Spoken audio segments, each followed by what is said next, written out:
Okay, we're about to do the installation of the Yoshimura AT2 exhaust. If you're enjoying this video, if it entertains you, then please give me a like. And better yet, subscribe. That would be really, really cool. So, back to the show. I had to remove the radiator guard last night, so that has been taken care of already. That's why these covers are missing. So let's proceed to take off the stock muffler. First thing we need to do is remove the radiator bracket. Next, after getting the radiator bracket off, and that is with a 10mm socket and or wrench. We need a 12mm to loosen the exhaust headers. Well, we got those off. We've got the headers off and we're loosening the back end now. And I gotta tell you, this nut right here is a bitch to loosen. I needed to use a breaker bar, and I had another socket on the other side. I'll show you that in a minute, but it'll just keep spinning. If you have a second pair of hands, I would highly suggest it. If not, make sure you have a breaker bar and a good socket wrench.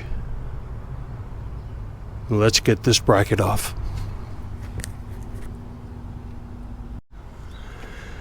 Well, the muffler's off. The hardest part is playing with that radiator bracket bolt.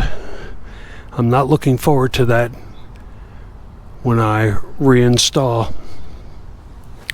And like I said, this guy here goes all the way through to the other side, and loosening it is a bitch.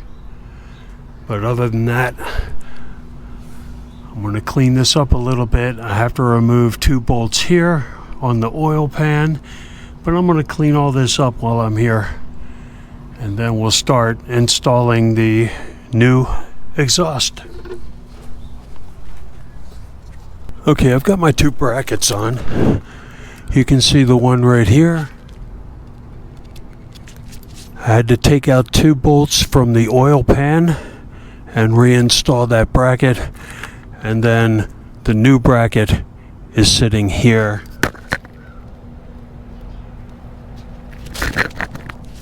Reusing the stock bolt and nut. So now it's only a matter of getting the new exhaust on, so that's our next step. Well, hey guys, as luck would have it, my camera battery gave out just when I was about to start the installation of the exhaust. So let me just go over some of the things I did. First thing, of course, is to disconnect the O2 sensor, that's 17mm wrench. The next thing we had to do was get to the radiator bracket. The radiator bracket bolt is right there. And that, my friends, is a bitch to get off and get back on. However, if you get yourself one of these, and this is a long flex ratcheting box end wrench. 10mm is what we need for that bolt, and you can see this head will maneuver, and because it's long, you can stick it right in here, get a hold of that bolt, and just loosen it and tighten it. This thing is worth its weight in gold. The next thing I got to were the headers, and well, let me go over some of the torques. For the O2 sensor, the torque is going to be 18 foot-pounds or 25 Newton meters. The radiator bracket bolt, it's going to be 7.4 foot-pounds or 10 Newton meters.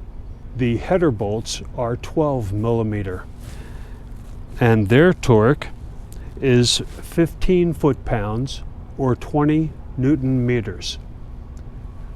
They're fairly easy to get to, no problem taking the old muffler off.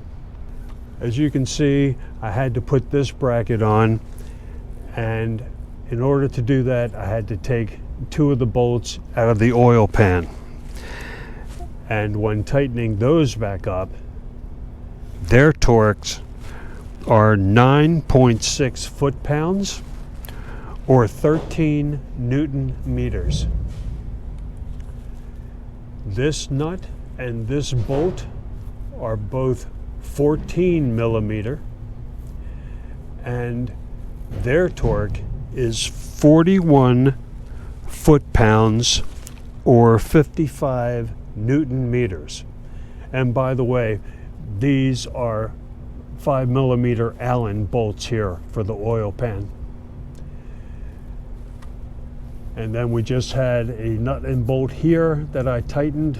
I didn't give a torque with the kit, so I tightened it to what I thought it would be, as well as this bolt and nut here. But everything's sturdy, not moving. We're looking good and sounding good.